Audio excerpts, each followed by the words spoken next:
So let's call to order this May 18th, 2020 meeting of the Knox County Audit Committee. And this is being held pursuant to Billy's Executive Order number 16, which has now been extended through June 30th. And can someone from the commission office call roll, please? Yes. It's Jim. Kim. Jim Morrison. Here. Matthew Warren. Here. Commissioner Nystrom. Here. Commissioner Schoonmaker, I'm sorry. Here. Commissioner Smith. Here. All members are present. Okay, this is where we need to take a vote, I believe, or I guess we need a motion that we're going to hold this meeting in accordance with Executive Order number 16. Commissioner Smith so moves. Second. We have a motion and a second. And Kim, I think you have to call out the names for us too. Yes. Jim Morrison. Yes. Mr. Morrison votes aye. Matthew Warren. Aye. Mr. Warren votes aye. Commissioner Nystrom. Aye.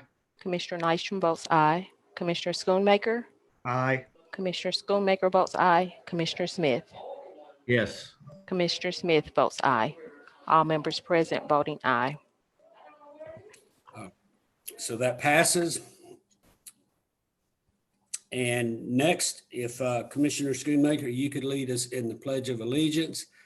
And I don't know, I've got a flag up here. I don't know if anybody else has one or not, so.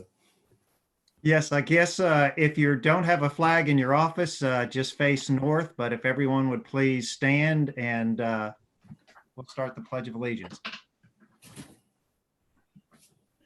I pledge of allegiance to the flag of the United States of America and to the republic for which it stands, one nation, under God, indivisible, with liberty and justice for all.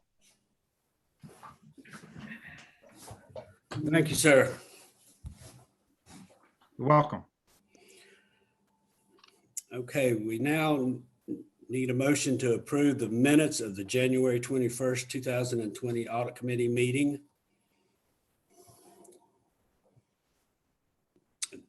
Motion to approve? Yes. Do we have a second? Second. Kim, could you call the names, please?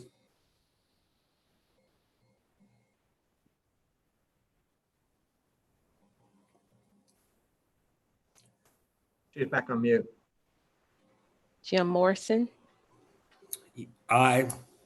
Mr. Morrison votes aye. Matthew Warren. Aye. Mr. Warren votes aye. Commissioner Nystrom. Aye. Commissioner Nystrom votes aye. Commissioner Schoonmaker. Aye. Commissioner Schoonmaker votes aye. Commissioner Smith. Aye. Commissioner Smith votes aye. All members present voting aye. Did I hear somebody have a comment? Okay. All right. Dog does. Yeah, I There's know. a dog that wants to make an amendment to the minutes. Pardon? Yeah, okay. All right. Is Matt Majeure on? Matt? I can't tell who I was on. Let's see. Hey, I bet this button is this button up here. Let me scroll and see who's on. Oh gosh, now I can see a lot of people on there. Chris is on there. Okay, now I'm learning how to do this. Jim, did you locate the participants button down at the bottom? It'll give you a list on the right, and it's best to view this probably, and I think it's called, it's not the Hollywood Squares mode, but the, what is that mode called? The gallery view. Yeah, because I see it. Okay, yeah. Now I've got it. Okay, Matt, if you are, I'll give you the floor here in just a second, but we've had some discussions to make sure we're getting the correct dates and everything approved for the extension of Pugh's contract. And Matt, I turn it over to you. Thank you, Mr. Chairman. Commissioner Schoonmaker, you have your finger up, but you're muted. Could you turn your video on You want to see my ugly face too? for the record? Okay, for the record. He's not in his pajamas. No, not quite. Obviously, you know, we back in January, we were tasked with putting together a contract for the new period for the auditor. As you all well know, the period, you know, the next fiscal year audits the prior fiscal year. So the FY21 period that we're approaching will audit the FY21 that we're currently in. Working with Ted and Jim and everybody, we originally had dates of July 1st to June 30. After talking with Ted for a while, he made the suggestion that we move it to an April to March timeframe. It just helps them. They're kind of prepping for the audit already, or will be prepping in the very near future. So that's why we're kind of behind a month, and I apologize for that. I wish we'd had that conversation earlier, but obviously due to COVID-19, that didn't happen. So, you know, would hope you all would approve this, and we'll get this through County Commission tonight as well. And if there's any questions. Does anybody have any questions of Matt? Doesn't look like it. Do we have a motion to approve the, let's see if I can say this right. We want to approve the contract for fiscal year 2020 with a period of performance from April 1, 2020 through March 31, 2021. Well, Motion to approve. what can I didn't get it right. I don't think so. You said a performance period of April 1st, 2020 through March 31st, but the actual,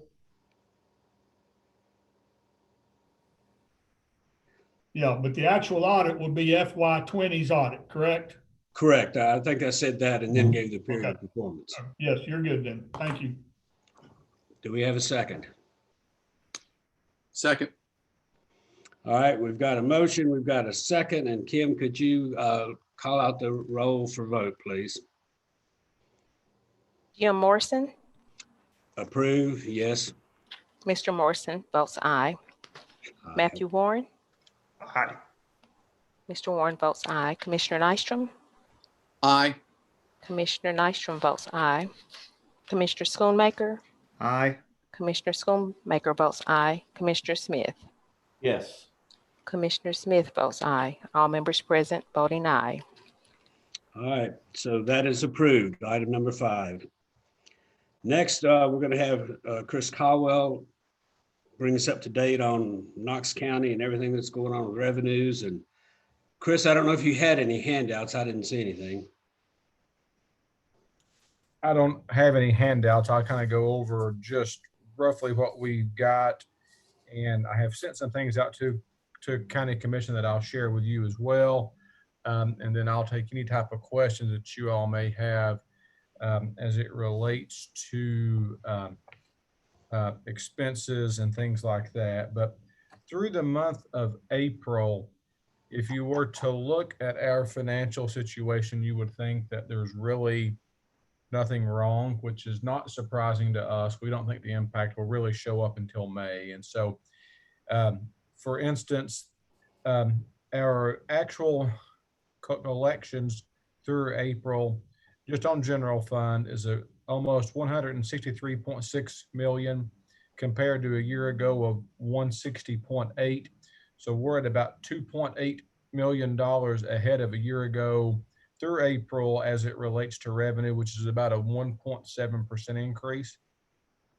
On the expense side, which I think that is what is more favorable, we've spent about 157.9 million compared to 156.4 million a year ago, which is about a $1.5 million increase, which is less than 1%. And part of the reason for that, we feel, is at the end of March, we put in a spending freeze, which also included hiring freeze and things like that. So I think that has led to a decrease in expenses as it relates to April.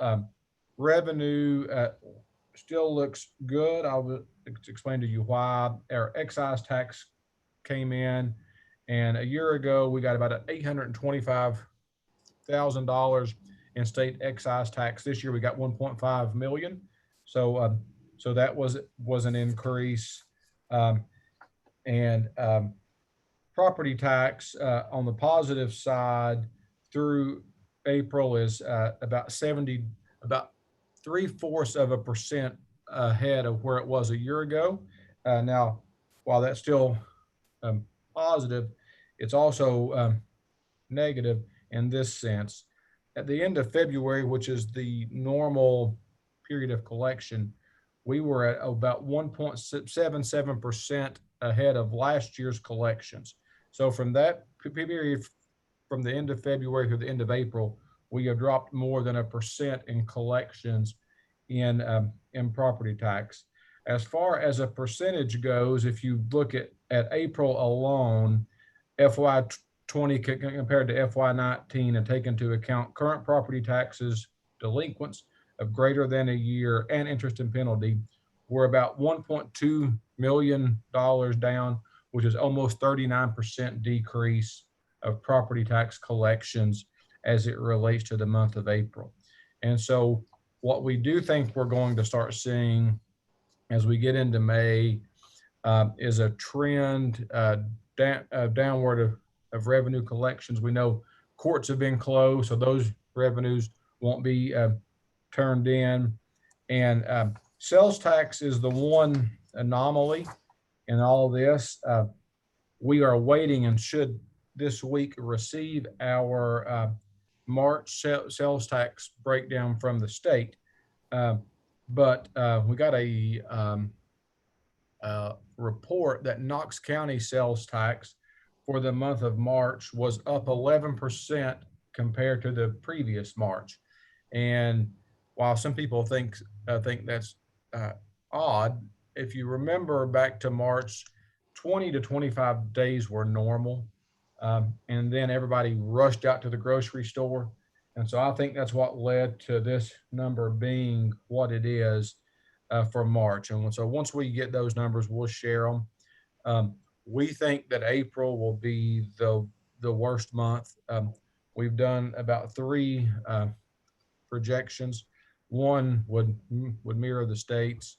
One is a 50% reduction, and one's about a 45% reduction, I believe. And so we definitely think we see a decrease in sales tax in April, and I think it will be followed up with improvement in May, but not improvement as compared to the previous May. And so I think that's kind of a synopsis of what we expect on sales tax. Business tax will be a timing issue because the state has delayed the collection of business tax by 60 days until the end of June. That'll be a timing issue for us. It will also be an issue with timing on annual report. And so Ted can speak to that maybe during his standpoint, but ultimately, as the state is deferring the collection of business tax and whole income tax and things like that, it could make our accrual period longer as we look to close out fiscal year 20. I also think it lends itself to businesses not paying that tax as well. So I think we'll see a decrease in business tax, and we're going to budget a decrease in business tax in FY21. And so I've often said this, I believe from a financial standpoint, this is like looking out as you're the captain of the ship and you can see an iceberg coming and you know what's going to hit, right? And you're just trying to prepare for it to hit. And Do you turn enough to miss it? And so I think everything that we have done has been in relation to anticipating an impact on cash flow in August and September. I firmly believe that you'll see a decrease in our collection rate in property tax in FY21. I think that will our normal collection rate's about 96.5%. I think that will decrease, and so our biggest focal point in the decisions that we make is looking ahead at cash flow for September and October. And last year we got down to about 30 million in cash, which I know a lot of people would say, "Oh, that's a lot of money." For us, it's truly not. And so, just take for an example, if we get half of sales tax in April, that's normal. That's about a $7 million hit, right? So your 30 is down to 23. If property tax for the month of April was down 1.2 million, you can do the math. It quickly adds up to where cash flow could be an issue getting into October. And so I think everything that we're looking at is leading toward that. I'm sure you all have read about furloughs. And so same synopsis. We had a number of employees who were following the safer at home guidelines and weren't able to work. And so we felt that it was in the right decision to furlough those employees, given the unemployment amount that we pay, which is $275 max per employee per week, and they were getting $600 for the pandemic unemployment amount. And so we anticipate that saves us about 1.7 million. And so once again, that was looking ahead to cash flow, and also with the understanding that those employees were not working currently because of their jobs that they were not able to work. So that's kind of what I have as it relates to an update. I'd be happy to answer any of your questions and go from there. Chris, I have a couple questions. The excise tax, why did that, I think you said that went from 85 to, wait, hold on, where's my notes? 825 to 1.5 million. Yeah, it's we call it excise state bank tax, and so it's a tax that banks pay. I think on gross receipts and maybe even some principal and interest. And so I think the banks just had a better year as it relates to FY20 compared to FY19. Thus, that's why we saw that increase. Okay. You mentioned we'd get the March sales tax numbers later this week or next week. I thought I saw something from the governor talking about April sales tax collections. Okay, so I'll get on my soapbox for a second. Okay. You did see something from the state that said April tax collections or April. I have it on my desk somewhere. April collections, or April. No, it says April revenue. So if you read it, it actually states in there that it's for March sales tax activity, which of course is very strange because why would you say April revenue? And then if you also read, I was complaining about this to Ted. It also shows their accrual period as August through July. Well, why call it that? That's just absolutely confusing. And like you, a lot of people thought it was April and said, it's not nearly as bad as you were saying. No, that's March. And so I really wish the state would change that report. I think it's as easy as changing that heading to say April revenue / March collections. I think that would explain then what you're looking at. I think the average person, when they pick that up, thinks that's April. And the reason I knew it wasn't April is businesses have until the 20th to turn in sales tax. So there's no way it could have been April. I even had to argue with somebody from the comptroller's office, so it's fine. But no, that what you saw was March, and it was also kind of misleading too, Jim. because it showed this big negative number, $680 million less than budget, which is bad. But if you look at it, 486 of the number was franchise and excise tax, which they had deferred for 2 months. And so I think they should have classified it better. I really wish they would just change the title of their report. Then I think it would be more clear. Okay, well, that means we don't know much about April and still don't really know about March yet. Is that correct? Yeah, I think the number I gave you for March of 11% would be the county's number. I got it from a county organization, but a bigger piece of the pie for us is city numbers, which 72% goes to school. So once we get those numbers, we'll share them. We do think that March will be good. We were projecting about 90% collection. Everything that we look to seems to think it's going to be over 100% and maybe even 111% compared to FY from March of 19. Okay, one last question is next year's budgets. And I don't know how much y'all been working on those, but how is budget going to be changed from all this for next year? Perry just throws numbers on the wall and sees what he thinks is best. No, I'm kidding. So here's what we're doing. We're presenting, the mayor will present his budget June 1st, which by charter is the last day that he can present a budget to commission. We already had one meeting at the end of April with commissioners. I think our second meeting with commissioners happens to be tomorrow. And so we'll go through what we're looking at. I will tell you that the budget is not as high as it was in FY20. So there's definitely no growth.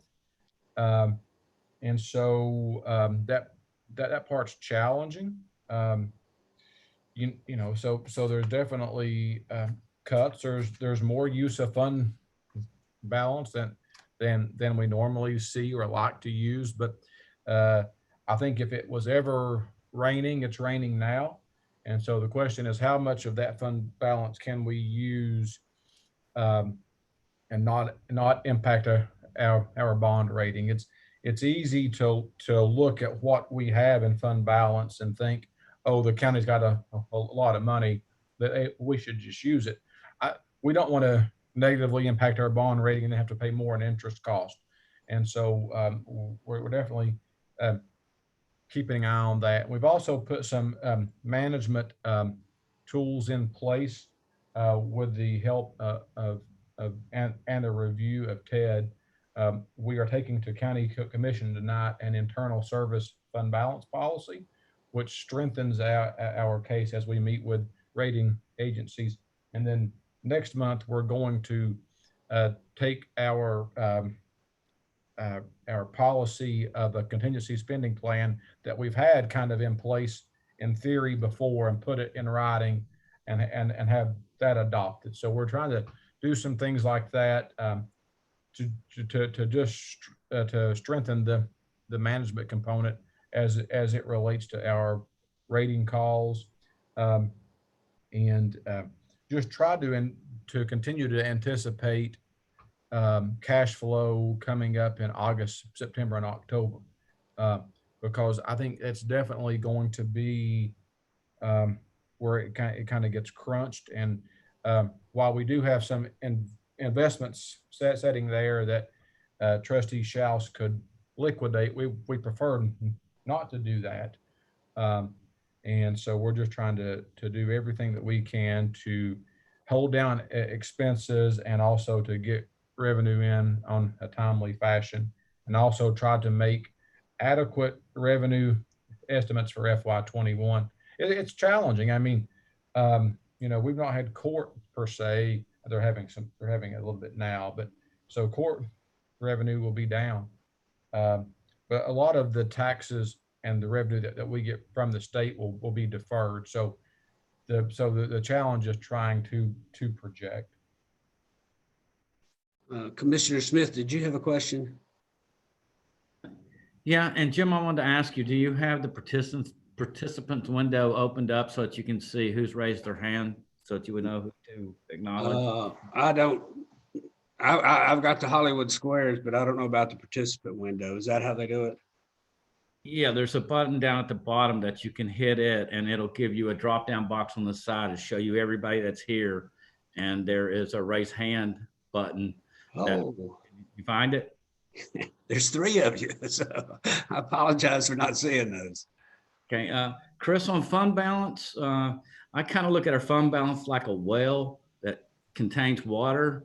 And if we dip the bucket in it and take too much out, we may be dry because we don't know how long this is going to last, if things are going to relapse, and how long we may have to go to our fund balance for shortfalls and to make up money.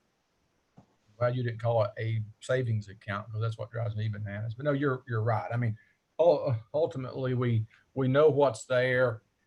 We know that in all of our funds to end FY19, if I'm wrong, Gary would tell me, but we had about 122 million in fund balance in all of our funds on our government wide for FY19. And so, not that all should be spent, don't get me wrong, but it's what was there. And so for us, we have done a really good job of accumulating more fund balance in general fund that is required by our policy, which serves us well in times like this.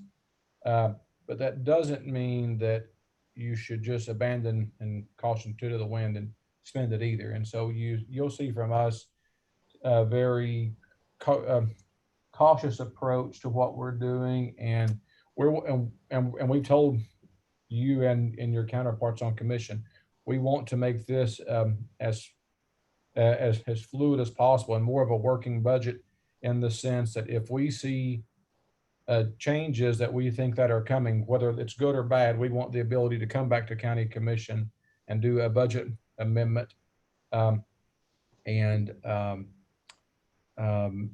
make those changes. And it's hard to do on the fly. We'd rather go up than down. It's harder to make cuts. We found out this morning, we had a meeting with an old friend, John Sutton, and found out that apparently all it's a new, I think it's a new law the state passed. All budget amendments are supposed to go to local government, which I hadn't heard that before, and that's intriguing. And so things like that, I think, we just got to be able to act as quickly as possible if we see things are getting worse and not better. I've said this to anybody who will listen. Every call that I've been on has said prepare for an 18 to 24 month recession. Mm-hmm. And so I think that's what we're preparing for. I will tell you this. One thing that we talk to schools about, and I talked to Ron more than he cares to talk, is we have the states coming back into session in June. And I think one of the items on their agenda is going to be to do a budget amendment from what they've already passed. And so if they're down on state sales tax and they're down on franchise and excise, my concern is, do they look at it and amend the BEP estimates that we've received? I think you'll see the state, when they go back into session in June, they'll have to revise that budget down. If you listen to everything that is coming from legislators now, they're anticipating ending these last 3 or 4 months of this fiscal year at an $850 million to $1.5 billion shortfall. And so just take that number into account. And I think that just leads to believe that there's budget amendments coming for FY21 related to the state budget. Chris, I have one last question for you. You said that our excise tax was $825. We've actually collected 1.5. The state's franchise and excise tax was off $486. Is that a different fund? And if not, why is ours up and theirs is way down? So keep in mind that the state pays our excise tax once a year. It comes in March. And so that was paid out to us for the whole year, probably for the calendar year in reality. So they'll collect for 20 for calendar year 20, and then pay that to us next March. So we will definitely see a decrease in excise tax in 21, which will definitely offset what we saw and increase in 20. Thank you. Commissioner Nystrom, did you have a question? Let me turn off my mute. Yeah, it'll be real brief. I don't want to take too much time on this, but maybe Chris, and as we begin to look more into tightening up our budget, I'll be really curious to see how our online tax collections have gone with the major move that we've seen across the board to people buying more things online and out-of-state retailers, the big few that we all can come to mind. So that's going to be an interesting thing to follow, especially after the state took some of that up legislatively over the past couple of years. So anyhow, I'll hang up and listen to your comments. Okay, first time caller, long time listener. Agreed that it will help to offset some of that, right? And so we actually, and I've sent to you, to the commission, I can share with the audit committee, looking back at the last 2 calendar years of sales tax broken out by industry, which is pretty fascinating. I think ultimately when we get those numbers for calendar year 20, that'll be intriguing to see, because I think you can start to see the impact of the online sales, and it helps. And so I think that can help offset some of that. Commissioner Schoonmaker, you did have a question, or looks like you've taken it off? No, basically Commissioner Nystrom answered that, because I was looking at the 11% increase in sales tax collection and how much of that was destination-based collections, which unfortunately the Department of Revenue doesn't give us that data. It's intriguing. What I sent you all was the first type of detail I've ever saw from the state on sales tax. That's why it was intriguing to see it. And you could use that data that I shared to try to predict what the impact would be like by not having hotels open or not having restaurants open and things like that. But I don't remember seeing it have an internet sales tax component to it. Maybe I can see if they would add that or give us some sort of inclination. But I was just happy to get some sort of data. And I think that's positive. All right, Chris, thanks. I don't think anybody else is going to torture you with questions right now. So we'll move on to item number, where is it? Number 7 for the schools, and that'll be Ron McPherson and Mr. Schoonmaker, Commissioner Schoonmaker. I actually, since you didn't have your finance committee last month or whenever it was, that's why I was bringing on some of the people that you would bring on normally. So Ron, you've got the floor. Yep. All right. So next week, and I'm going to talk a little bit about what's happening for the remainder of this year, and also how that affects next budget year.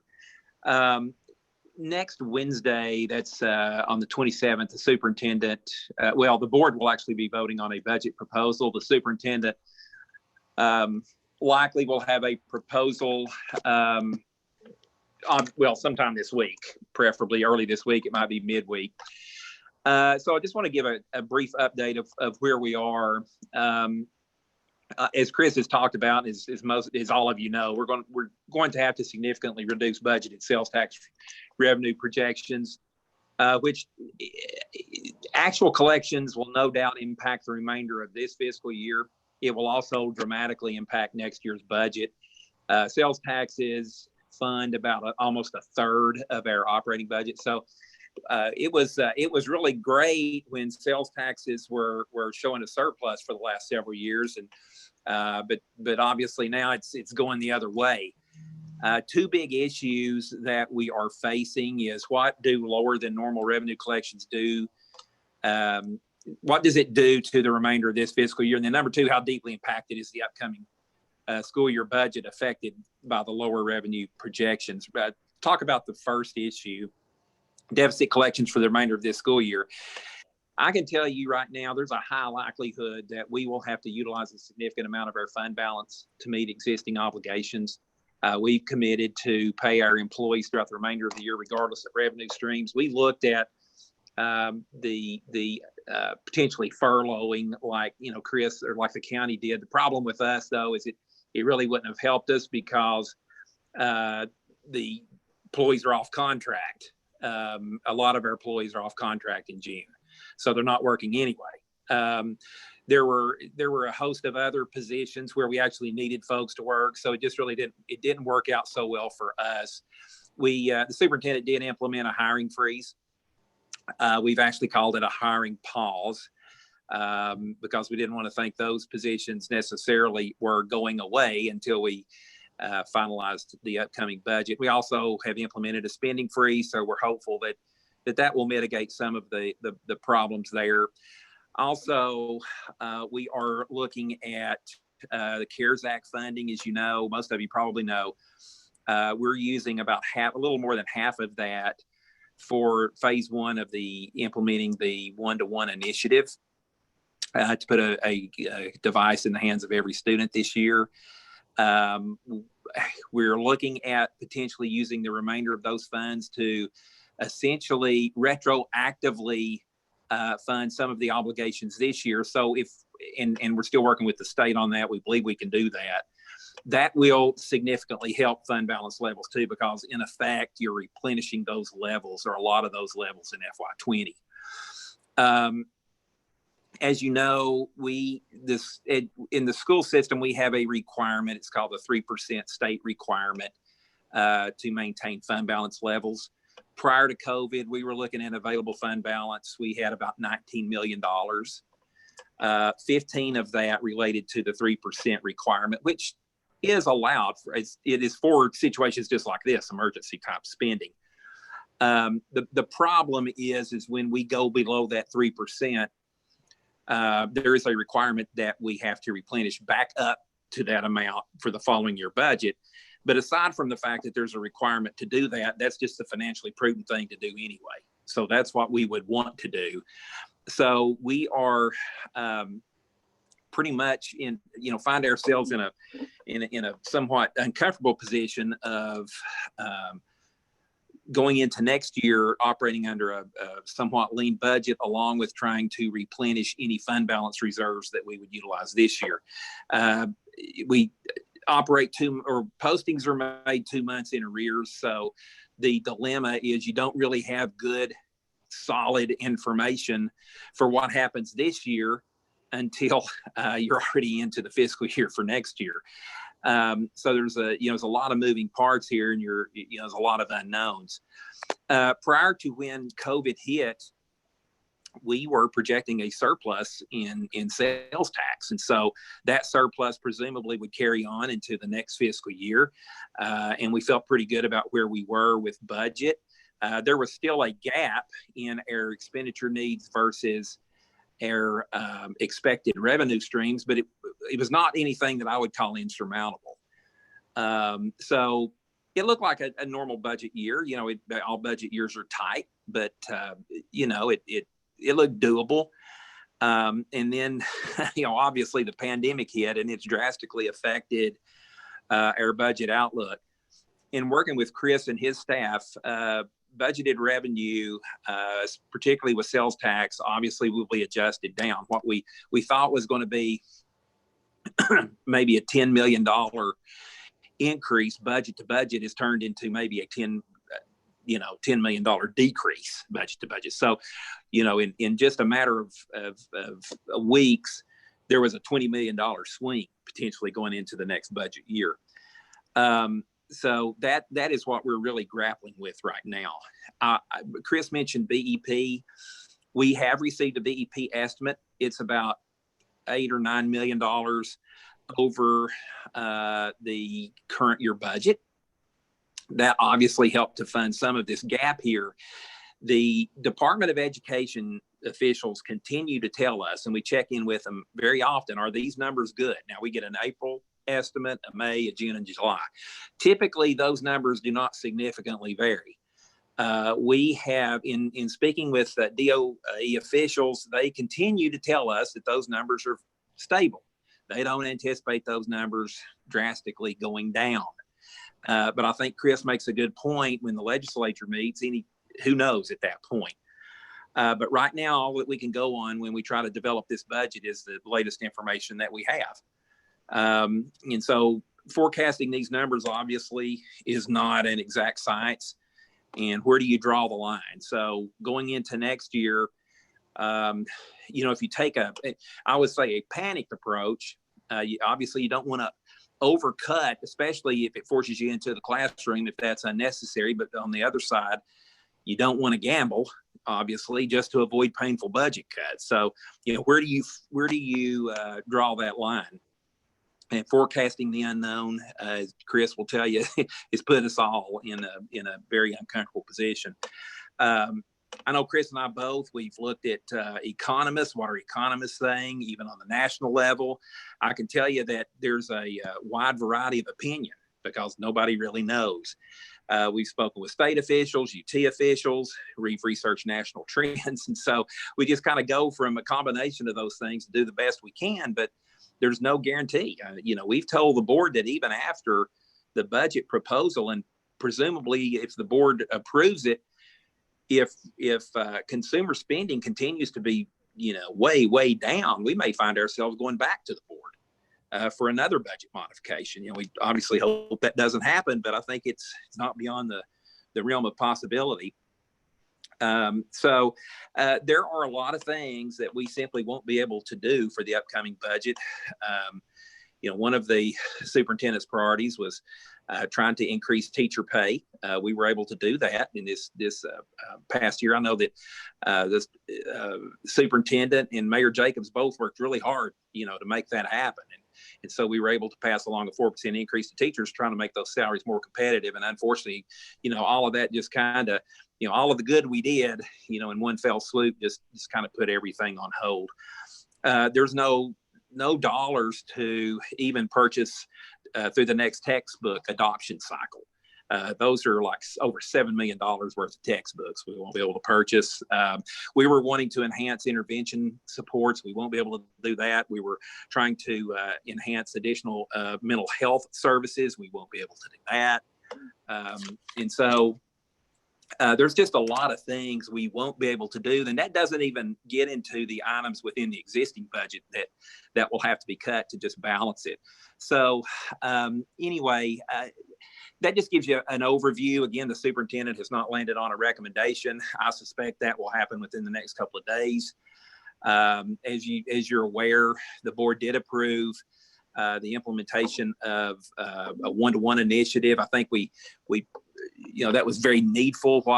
There was a huge need to get devices into the hands of students because we experienced significant challenges with trying to deliver equitable instruction for all students during online learning since the pandemic hit. And so if something happens again, we can't be in the position of scrambling to try to figure out ways to do online learning.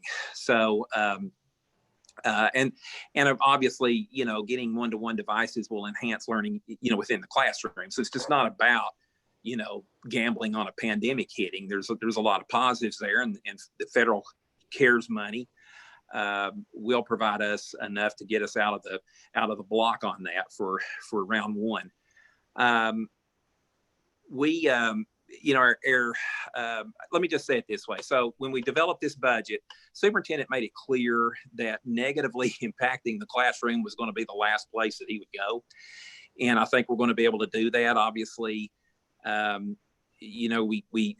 going to be some hits there, but by and large, I think we're going to be able to preserve classroom teaching positions, which was, that's what we're about, but what makes the budget challenging is most of our budget is people, 81%, 82%, something like that. Most of our people are in the schools, and most of the people in the schools are teachers. And so that's where most of our budget is, but that's the last place that we want to hit for obvious reasons. So that's why this is it's taken a lot of thought in drafting this budget. But everything has been put on the table. What I can tell you that we're potentially looking at is there may be a reduction. In fact, there probably likely will be a reduction in contract days for some groups of employees. There may be some reductions in allocations going to the schools, contracted services. There'll likely be some things eliminated there. And there'll be some really deep cuts to central office, I think. So anyway, that's a quick summary of where we are. But, you know, there's nothing really positive about this pandemic. Commissioner Smith, I thought you had your light on, or do you have a question? No, I'll just save it for commission meeting. Okay. On the CARES Act money, that Ron, I've heard it mentioned now, is that money to spend however we want, or I mean? I'm going to say this is kind of a cautious answer at this point, but I'm going to say yes. Now, when those dollars, when we first started hearing about the feds passing those dollars on, that did not seem to be the case based on what we were hearing. But the guidance that we've received from several sources has indicated that pretty much the state cannot dictate to local school districts how they spend that money. Now, obviously, we want to be very strategic in how we do that. These are one-time dollars, and there has been some, I guess, some I want to say concern from board members and from us that, you know, if you're spending one-time dollars on recurring initiatives, where does that put you in future budgets? Here's what I'll say though. There's pretty much nothing in the general purpose budget that's not recurring. So this is why we felt like devices were a really good use of those dollars. But that will leave us with some additional dollars that we think we can go in and maybe retroactively utilize those for expenditures that we've incurred this year. And in effect, that will significantly help us to replenish fund balance dollars. The CARES Act money is about $12 million for us, for Knox County Schools. And we don't know the exact number yet, but there is a portion of that will have to go to private schools and charter school. That's the way it is with Title I funding as well, with IDEA funding. We'll pass those dollars along. We don't know exactly how much that's going to be. Could be $1 million based on kind of the back of the envelope calculations until we really get this thing narrowed down. That's kind of what we're thinking. That leaves us with, let's just say $11 to $12 million. $7 million of that is dedicated for phase one of the one-to-one. So that could leave us with between $4 and $5 million. If we're significantly below the 3%, then we can go in, we can strategically utilize those dollars for certain expenses. And so that in effect can replenish fund balance. So we're looking at a couple of options. I think that's going to be the one though that we've landed on as the most attractive at this point. Okay, a question I have, and I haven't followed the one-to-one initiative in the board meetings or anything. I'm just curious, is this one-for-one for all students, or is it just high school, or what is it? All students. First grade? Yes, sir. Okay. And what kind of devices are they going to get? Are they... You know, that's our chief technology officer can answer that a lot better than I could. I think the thing we've heard the most is Chromebooks. They're looking at a lot of options. Probably this would be structured as a lease purchase. And so one thing that will help us is, now again, let me caution that this does not fully fund the one-to-one. This funds the first year. So this would be a lease. At what we're looking at now, it's a $15 million lease spread out over 3 years. The Chromebooks, we think, have on average a life of about 5. So, you know, in years 4 and 5, presumably we will have, with the assumption that it's already funded in the budget, we would then have a lot of capacity to try to replenish those dollars and spread those dollars out over time through a technology project fund. So it will give us a lot of options in years 4 and 5 to try to get that tended to, so that we can have some sustainability going forward that hopefully would not be too much of a strain on the budget. Okay, I don't see any other questions. Am I missing anybody that has a question for Ron? Ron, thanks a lot. I appreciate it. Thanks, Jim. That was helpful. Appreciate it. And for, all the folks on the committee, always feel free to reach out directly to me for any questions or concerns you might have. Really appreciate you all. Okay. All right. Next, we now have Ted Holtz is coming up to talk about external auditor update. Thank you, Jim. For the record, I'm Ted Holtz, audit partner with Pew CPAs. Talk about the upcoming audit for fiscal year ended June 30th, 2020. And today is our first day of preliminary field work. So getting started right now, very early stages, obviously. This is a 5-week period that we do preliminary testing in the areas of compliance testing or potentially some single audit testing or transaction testing. Certainly not going to be doing end of year balance testing because we have not reached June 30th yet. But there is a lot of planning and a lot of testing and a lot of assessment of controls or assessment of risks that will go on in this period. One thing we're very appreciative to is that we spent a good amount of time both with the Knox County Finance and IT and also with the schools regarding access to records. With the help of IT department, we do have remote access to Knox County records. We are lining that up, which is really important to have a balance between the two. We're going to do as much testing as we can on site, but we're in a relatively small room that we typically have put 6 people in, and we're not going to be able to put 6 people in that room now and maintain social distancing. So we will be able to put 2, maybe 3 in that room and maybe get some additional space. But regardless, with the ability to have people working on site and be able to work remotely off site, that will keep us going throughout the course of the audit. As well, someone might come in contact with someone who gets the coronavirus but only needs to be quarantined, is not sick yet. So the ability for them to be able to work at home and keep the audit going is important. So we appreciate the help of IT and finance and getting us set up that way. Our approach now will, like I said, do some of our compliance testing. We will come back in September, right after Labor Day, with a bigger team and do a lot of our detailed testing and continue the audit for a couple months to conclusion. Like I said, we'll have a bigger staff then.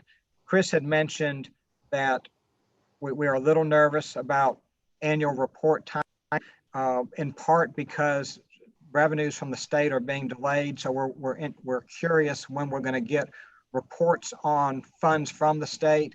So there are some things that could get in our way, but for right now, we're really encouraged that we have a plan in place that we will have access to records, be able to do testing and audit on schedule, because this year and next year as we go forward are going to be critical to have good financial information, audited financial information, just due to the uncertainties that we have.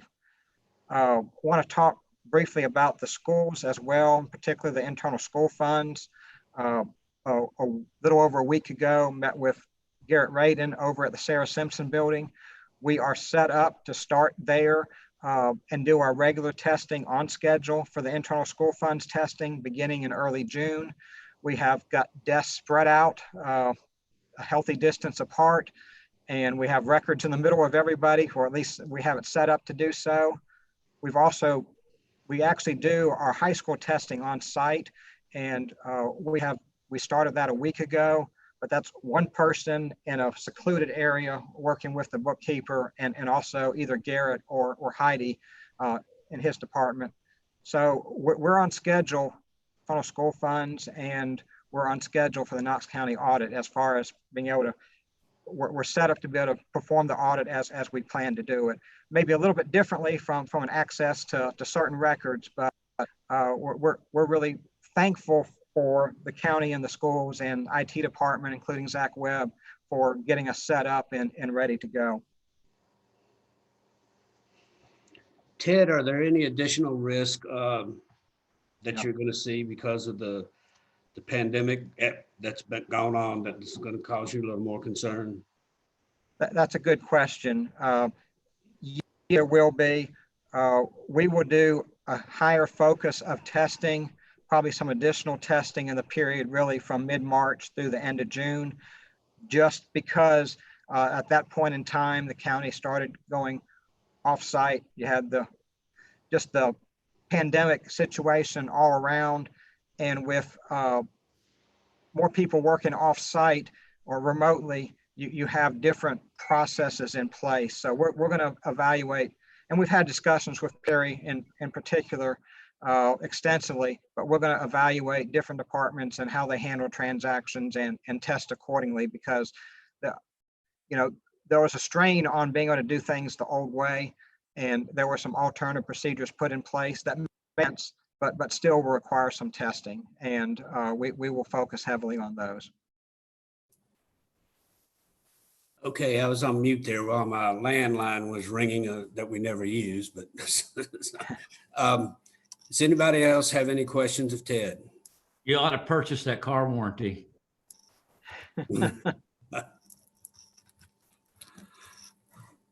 All right. We're going to go to Andrea next, and Commissioner Nystrom, I don't know what your thoughts are as to, I told Andrea that 4:30ish at the latest. I need a few minutes we need to decide about, are we going to have a meeting next month like we had scheduled a little while back, but does that work for you guys? 4:30 would be great. Yeah. Okay. Well, Andrea, you've got the floor. All right, thank you. I'm going to switch screens. I've got 3 screens open trying to find all of our information. Our first item on the agenda is the presentation of the tax abatement program audit. So I'm going to run through that. Please feel free, as usual, to ask any questions. I do have that participant window up. Jim, I don't know if you want to monitor questions or you want me to. Feel free to do it. Okay. We issued our report in April. It was a complicated process, but the way that we do tax abatements, the county didn't have a ton of recommendations over it. Some observations, which I think are maybe even more important, but I couldn't make them findings because there's no legal precedent to make them findings. We're not bound legally to do them, but I think they would be very good ideas for us. We looked at there were $5.6 million in tax abatements for 2018. We looked at the pilot payments in lieu of tax program and the tax increment finding programs. What we found was we had 6 findings, which generated 4 recommendations and the 2 observations. I'll get into those, but if it's okay, I'm going to walk through the pilot and Tif agreements and kind of detail what those are and give some examples. So if anyone has any questions about those processes, just let me know. The pilot agreement is, which I put a brief explanation in the report to just try to be pretty concise with it. It's a program where essentially the county IDB or the city IDB takes over the property at the value it is before any improvements are made to it. And this is a tool to essentially, quote unquote, freeze the tax payment. We can't freeze it on the tax roll for private citizens, but the county as a municipality, as they own the property, they don't pay taxes on it. So the participant gets an in lieu of tax payment, which allows the difference once the improvements are made, the difference between that frozen amount and the improved amount can go toward paying off debt for the renovations, it being invested into the business and the local economy. There are actually 2 types of pilot programs. One is an economic development pilot.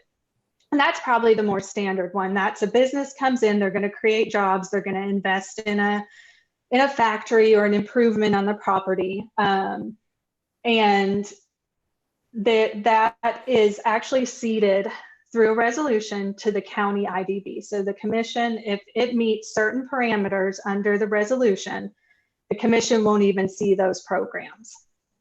The county IDB has the authority to approve those on behalf of Knox County under that resolution.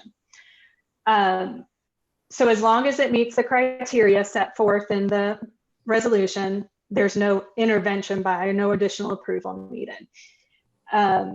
The other type is an housing and community development. So these types of programs wouldn't necessarily meet an economic development. They're probably not going to create jobs, but they would improve a building or an area of the city. Those types of programs do have to come through the commission because they won't meet the criteria generally for the jobs and the economic improvement pieces. So an example of a economic development would be like Green Mountain Coffee Roasters. You all probably see that one in the CAFR. It's disclosed separately. It's a huge economic development program participant on that one. So they signed a deal. They agreed to invest a certain amount of money and create a certain amount of jobs. And each year they have to report back to the IDB. And they also have state reporting requirements, which are a lot more strenuous than the county requirements on these things.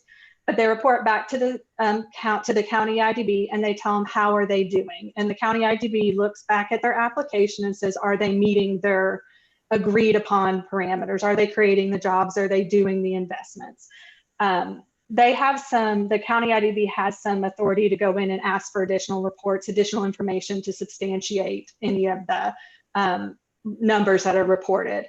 And those reports are also notarized. So they're supposed to be truthful and they're notarized to show this is the best faith effort to report this information.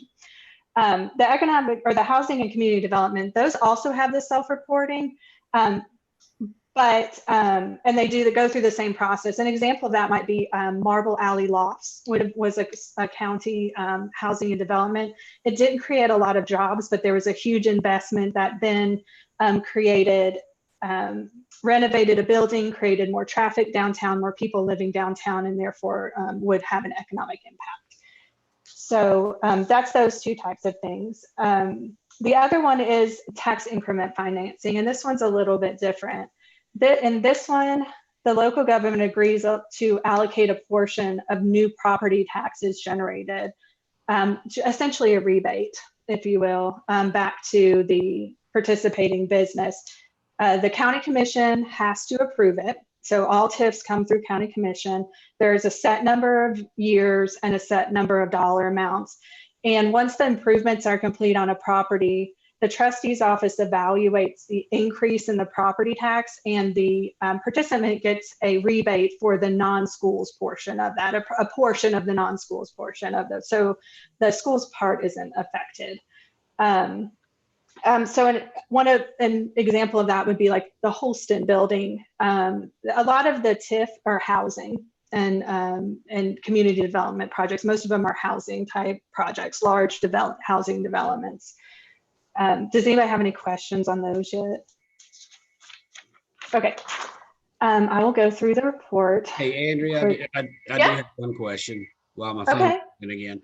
What about during these hard times right now, if they can't meet some of these goals, how does that, what do the agreements require? Does it give them any relief?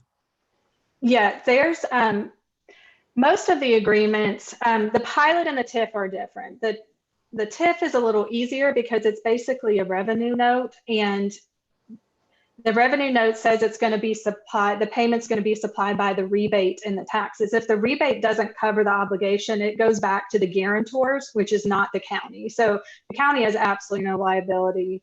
The note is between the bank, the lender, so that has normal like lending provisions in it. So if there was a default, they would go to the guarantors, and the guarantors would be responsible for coming up with the difference in between the deficit because of property tax issues. And the other thing in the TIF is you only get the rebate if you pay the property tax. So the property tax has to be paid in order to get the rebate. So if you don't pay your property tax, you don't get any rebate that year. So which means none of that rebate goes toward the financing, which means then your as the developer or the guarantor, you have to pay it. So that's one of the safeties of the TIF. The pilot has two types of provisions. They do have a force majeure provision, which specifically includes epidemics. So, because I looked it up. What it does is it says basically all of your investment, your jobs, your criteria that you agree to are on hold during the force majeure period, but you still have to pay your payments in lieu of taxes and rent. So as long as you're making those payments, and then once the force majeure period or event is over, that you're making an effort to get back to completing those obligations, then there's no penalty for the pilot participants. There are default provisions in there.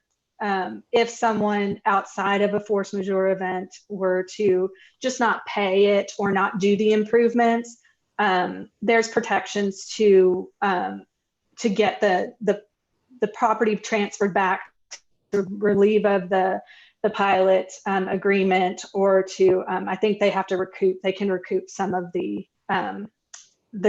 frozen tax payments depending on when they went into default.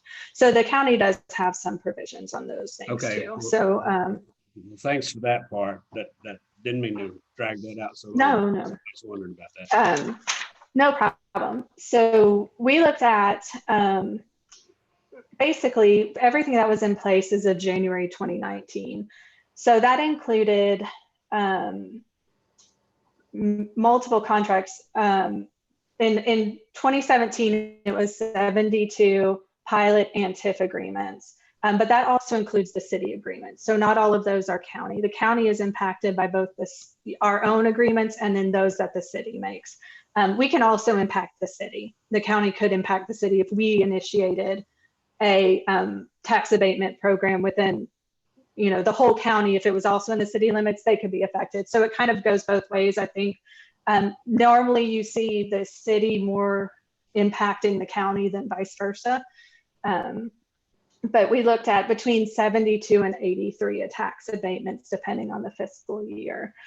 The findings, what we found was IDB has the Industrial Development Board, since they do all the pilot programs, they do some TIF programs, but a lot of the TIF is handled through KCDC as the housing authority of the city. The KCDC, all TIF agreements have to go through the county, but any agreements that KCDC puts into place that are in the city limits, they don't have to have approval for. They have the authority legally to just enter into them on behalf of the city. When you look at IDB's website and when we talk to the IDB representatives, they have some very detailed information about how these programs work. They even have flowcharts on their website for participants to review and look at the process. But what we found was there's no differentiation between the economic development pilot type and the housing pilot. So we suggested that they improve their documentation to include the difference between those two processes, so that each participant knows if it needs additional approval or how the parameters work in those areas.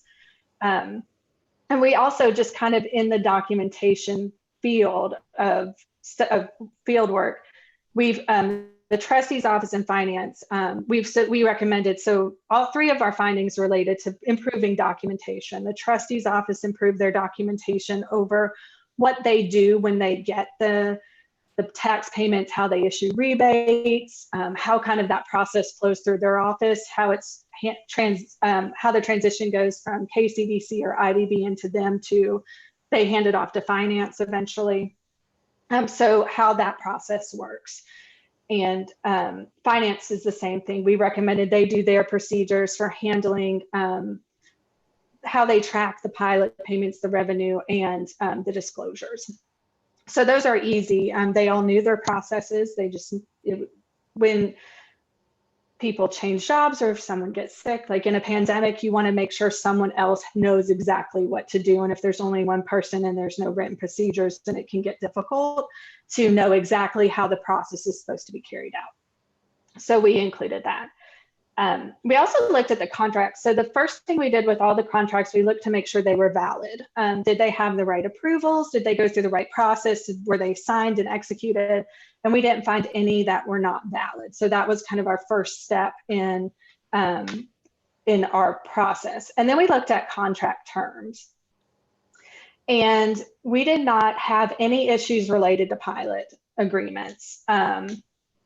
They had their self-evaluations, their lease payments were current, they were paying the amount that was in the contract. The city of Knoxville, we looked at their lease payments to make sure they were being paid. The county was getting their portion of the city pilot agreements. Same thing for KCDC, there we looked for those. And for the TIF, we made sure that the rebate was calculated correctly. So we just recalculated the amounts. We didn't have any issues on the pilots. All the county agreements had their self-evaluations and their lease payments. The county requires the self-evaluations, the city does not. So there are no self-evaluations in the city pilot programs. So the county takes it a step further and asks for those evaluations, the city does not. So the only thing we could look in the city was, did they sign the contract and are we getting the money? Because there's no ongoing monitoring of it that we could find. And the same thing with KCDC. So for the TIF, we didn't have a significant issue, but if I had to say the biggest issue in the project was the Tif Rebate Issue. And basically we found that for approximately 7 years, right? There was an error in a spreadsheet for one participant in the TIF that caused about a $12,000 error. We owed them additional $12,000. Not a huge, not a material amount. We looked at 13 TIFs out of, I think there are 27. And we only found this one time. The trustee's office, I asked them to go back and look through the rest of them. They did not find any errors. This appears to be a one-time issue.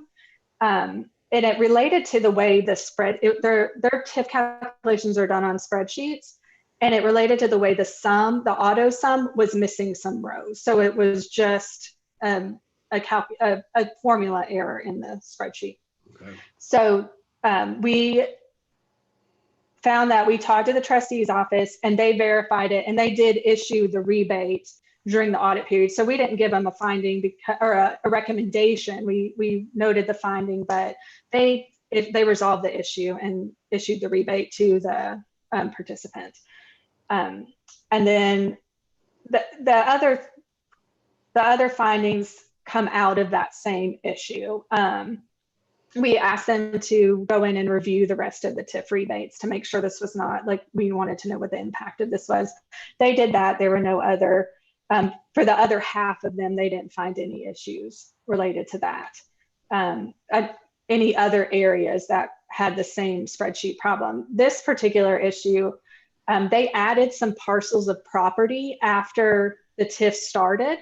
And so they added the rows, but didn't adjust the sum basically to pick up those rows.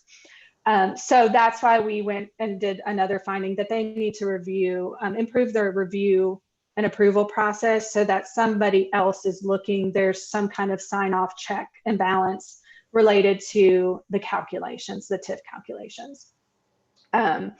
If they're performing them manually on spreadsheets, they're not all automated. The data is input. There's some room for manual error. So we recommended, based on that they improve the review and approval process to have someone else look at it, to have another set of eyes and formalize that process. So it's not just one person. I see some hands. Matt. Yeah, I was just looking at the spreadsheet error there, but just for context, what was or do you know roughly how much the annual payment was for that particular participant? Just trying to gauge how much this is. Yeah, this their annual payment is over $100,000. So they were missing about $2,000 on an annual payment. Okay. So the total TIF on this one I believe it was 15 years. Let me look back at it. It was a 15-year TIF. And the total allowable under it was 1.6 million. So this was just a small impact to them, but we did owe it to them, and it was part of their rebate that they should have gotten, which would then go toward reducing their financing, additional reduction in their financing. Is that a relatively large TIF? I think I got about 60,000 just playing with averages, but. Yeah, they range pretty drastically. Okay. That one relates to a bigger. It's actually it's a downtown building, so a lot of the downtown buildings tend to be bigger. There's some smaller projects in there as well. So it ranges over year to year, and that one is a big one, but they also there's projects rolling in and out at times. So there's for example, the Regal building and the South Waterfront, that will be a TIF agreement. It hasn't come into effect yet. That will be quite a large. That'll be probably the biggest one we have. So they range depending on how the financing structure goes, what the county approves, what the banks approve. They work with KCDC or IDB to set like what is a comfortable amount of, because the TIF note, it has to be covered. Well, it doesn't have to be, but the goal is to have it covered by the rebate. So you don't want to set your TIF amount so high that you'll never cover it. So that they do a lot of projections on how much they actually could recover in the TIF rebate to cover that note through that financing process. That's helpful. Thanks. You're welcome. Randy? Thank you. On the programs that involve employment numbers and employment wages, how do we check that? Do they supply us with any kind of, how do we know they're actually employing the number of people at the wages the program requires? They report it. It's a self-evaluation. The IDB, if there's a drastic change, they have to report the positions and the salary. So they have to do both. So they can check the salaries again. They can check kind of salary totals, things like that against financial statements. They also could require them to, there's some kind of like jobs report that they can get. I think they supply it to the state as well. The pilot participants do. They can request additional information about the number of jobs and a breakdown if they need to. They provide that. They provide detailed analysis. It's not just 100 jobs and we paid them $1 million. It actually breaks it. They break it down into the different job levels and kind of the pay, and they can compare that back to what the original. They when they apply, they put down what they're going to do, and then they compare that back. So they can ask for additional information if they feel like it's something doesn't match up. The IDB can do that. Jim? Thank you. Just thought I'd let you know you're running kind of short on time. I know, I was watching it. Randy, did I answer your question fully? Okay. So those were the main findings. The observations, we put them as observations. I think they would be fantastic to do. The IDB is already working on some of these. Periodic review of the commission resolution regarding the economic development pilot agreements. So there's a resolution. The first one was enacted in 2003. There's an amendment related to pollution that was added. Or air quality improvements in 2004. That resolution hasn't been reviewed again for applicability since. So there's no requirement to do so, but as times changes, economic development parameters it might be more important for job creation or capital investment. There may be another parameter on technology or something like that the county would want to consider. just to periodically, maybe every 5 years, take a peek at the resolution and make sure that it's still applicable, that the parameters were ceding. This is the resolution that cedes the authority to the IDB, that we're still comfortable with what kind of projects are being enacted in the county without commission review. So that's a suggestion. The IDB did say they are going to do training. They're going to try and do more training to explain the process to the commission and to the different counties offices that are involved in this process. But that is, there's, like I said, there's no legal requirement for the county to ever go back and look at the resolution. It's just a suggestion that that would be a good idea for the county to make sure it's still relevant, or is there additional information we want to add? Commissioner Schoonmaker. Thank you. Just one quick comment. In the appendix, you had 3 attachments there with the response back to internal audit. And I noticed 2 of the documents are dated and signed by individuals. And the 3rd document, there's no date or no signature. So since we're the audit committee, could we have documents when they placed in an appendix like that, that they all be dated and signed by some, entity's individual? Yes, that one's from finance. We were just like adapting to the COVID response at the time. So that one I think it was just usually we have those, but I will make sure those are on there in the future. The other observation, Commissioner Nystrom, I'm sorry. Yep, thank you. I'll be real brief. After reading that report, I did have a conversation with Todd Napier very recently about the findings and some of the recommendations. And he did share with me that that board is already kind of working on some of those recommendations. We won't see anything before the end of summer. I asked him if it'd be possible to get it done by, say, the end of August. And he actually said, well, they're going to be very intentional about it and work closely with us. And as you've just said, you look back when these things were first created and when all those resolutions were first approved, it was simple at the very beginning when it was just economic development. Now with the community development angle and so many other different things in general, it does make sense to, number one, update it now and then revisit it relatively frequently every few years. And he did assure me that they were on it. So thank you. Yeah, thank you. They were very responsive. They very much want things to run smoothly. They believe in these programs. They want them to run well. And the other observation that we talked to IDB about was helping to improve communications between the city and the county for projects that impact each other. There's only a legal requirement that if it has a retail component that lasts more than 10 years, those have to be communicated, but the rest of them don't. We as a county or the city of Knoxville as a city council may just want to know about the economic impact that may be coming down the road and have some knowledge and conversation about those. So IDB said they would work with, we suggested it, but they agreed that they're working on a way to better communicate between the two bodies to make sure that there's better communication. It's not just after the fact, hey, this is affecting you. So are there any other questions?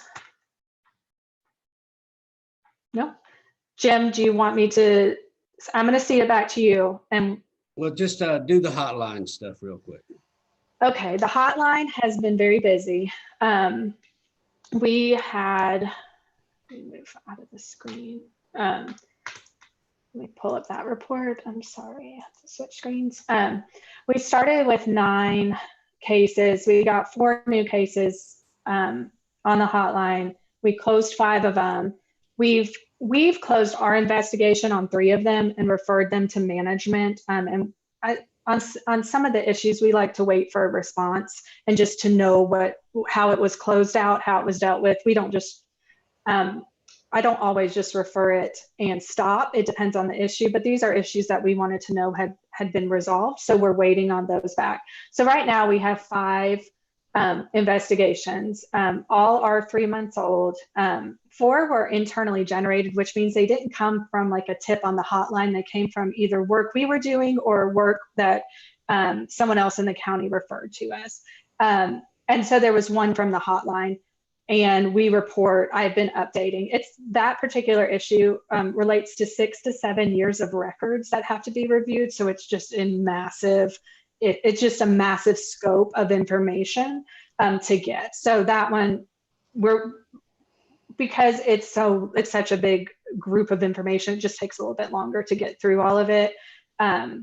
We did get a new employee. I will share this. We got a new employee March 16th, right before everything went kind of, out of normal operations. So I've been using the hotline investigations to train him on our process. So we've been churning through him. He's been working with me on it and getting these reviewed and all the documentation pulled and things like that. So we should have the rest of them done within the next 30 days, I would expect. So on this report, it has our usual pie chart. On the action taken, I've changed that one a little bit on page 2 to show investigations in process. And then if we investigated it, how many were closed and how many were waiting for management response. So you just know what activity we took versus if we just referred it and then we were waiting for management response to kind of break up. So we had total 30 referred and 20 investigated and 5 in progress right now. So that's really where we are on the investigations. We actually was about to send out the report last week and we got a new one. So they've been a little more, we kind of have feast or famine, which you all have seen. It's either been like 0 or multiple ones back to back. So in the last 30 days, we've had 4 new cases. So, but we're working through those. So that's where we are on all the hotline issues.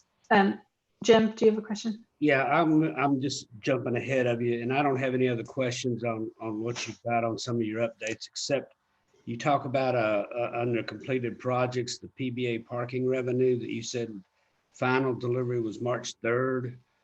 Now, that's not final report, is it, or anything? What does that mean? It says, I'm going to pull that one up, Jim. That is those are the CREs, and we don't do a report. We do kind of a matrix with them with controls and risks and gaps. Okay. So I call it a deliverable because it's not a formalized report. So we exited with them and did their deliverable on that date.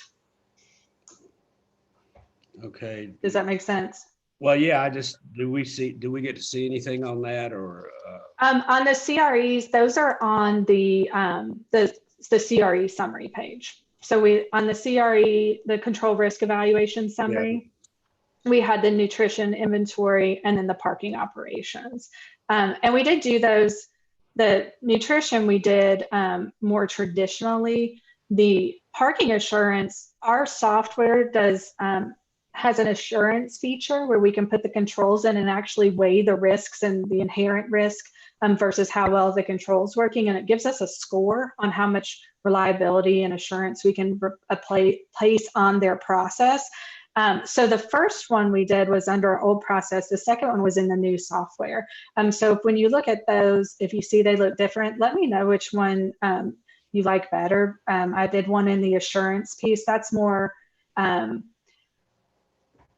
think it gives a better view because we could say something is high risk, but it may be mitigated effectively where we don't need to look at it. So the assurance piece tells you kind of if there's low assurance, that means we need to go in there and do it. It may be high risk areas, but they're being covered by their controls. Okay, and I didn't look at it from that standpoint. Now that I'm seeing it, I'll look at it and see if I have any questions. Okay. That would be great. I put a kind of a caveat at the beginning of this is how our software is doing it, and if that works for the view, works for you all, we can switch to that. I think it's some good information. I just want to make sure I'm giving you all the information you need. I know Andrea has a few more things, but maybe I'll just ask if any of y'all have any further questions on what Andrea submitted, or if you want any more clarification on them. I take that as we're okay. Anyway, oh, Randy's got his hand.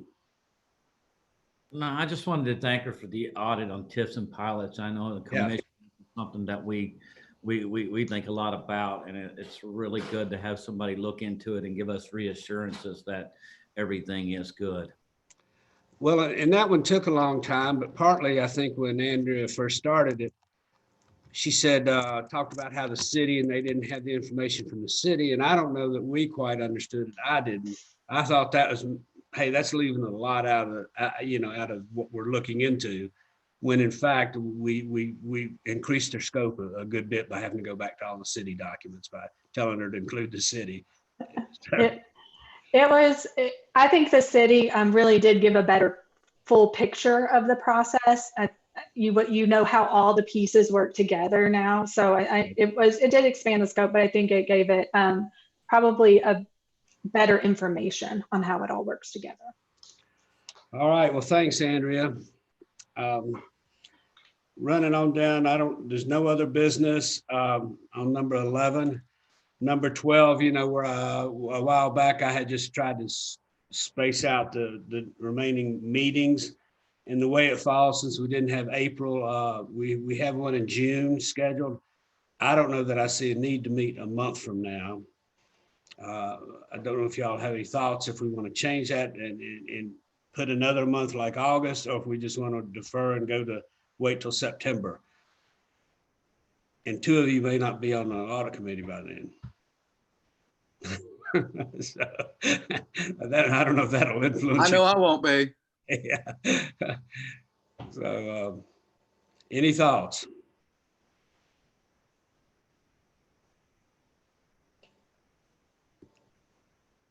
Do we want to motion? Hey, Jim, I'll just say, I'll be really brief. Our budget vote, now I'm going to be talking about this at county commission meeting later tonight.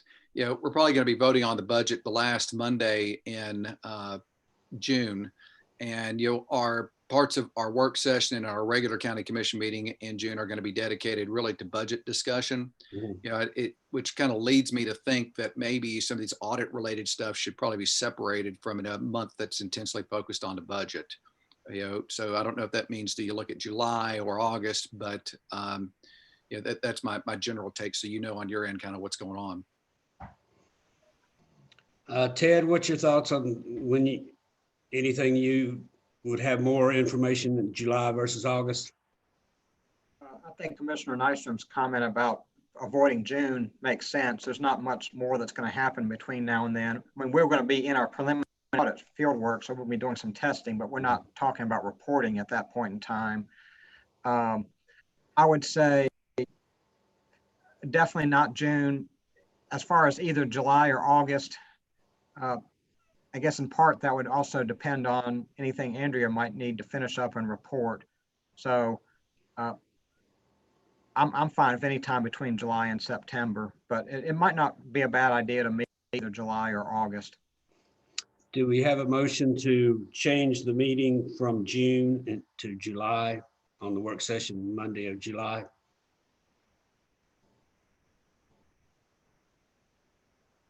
I mean, I think that's fine. I don't know that we need a motion and a vote, Jim. Okay, I didn't know if we had to vote on it. I can No. change it if we just And as want. chair, you just schedule it. All right, I'll do that. It'll be If you can get a date as well, that would be helpful. I'll look it up. It'll be the work session Monday in July. So, all right, with that, we don't really have any need for the consideration of the executive session. So with that, do I have a motion to adjourn? Motion to adjourn. Any second? Second. We don't have to go through the name vote on that one, do we? All right. Thanks a lot, everybody. We're adjourned.